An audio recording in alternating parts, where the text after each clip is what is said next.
పెహల్గాం ఘటన, ఆపరేషన్ సింధూర్ తదనంతర పరిణామాల నేపథ్యంలో పాకిస్తాన్ గూఢాచారుల భరతం పడుతోంది.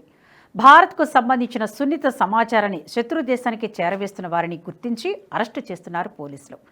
ఇప్పటికే యూట్యూబర్ జ్యోతి మల్హోత్రా సహా పలువురు నిందితులను అరెస్టు చేశారు. తాజాగా పాకిస్తాన్కు గూఢాచర్యం చేస్తున్నాడనే ఆరోపణలతో పోలీసులు మరో ముగ్గురిని అదుపులోకి తీసుకున్నారు. రాజస్థాన్లోని డిగ్ ప్రాంతానికి చెందిన ఖాసిం అనే వ్యక్తిని అదుపులోకి తీసుకున్నారు.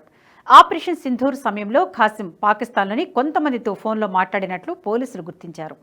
అంతేకాకుండా పాకిస్తాన్లో కూడా అతడు పర్యటించినట్లు తెలిసిందని పోలీసులు చెప్పారు.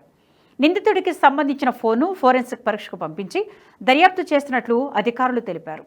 ఇక మిలిటరీ సంస్థల కీలక సమాచారాన్ని పాకిస్తాన్కు చేరవేస్తున్న ఆరోపణలతో గుజరాత్కు చెందిన ఓ వ్యక్తిని కూడా అరెస్టు చేశారు.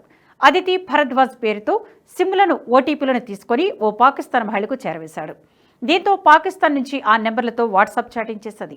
ఆ తర్వాత ఆమె కోరిన విధంగా గుజరాత్లోని బీఎస్ఎఫ్, నేవీకి సంబంధించిన కీలక సమాచారాన్ని, ఫోటోలను షేర్ చేశాడు.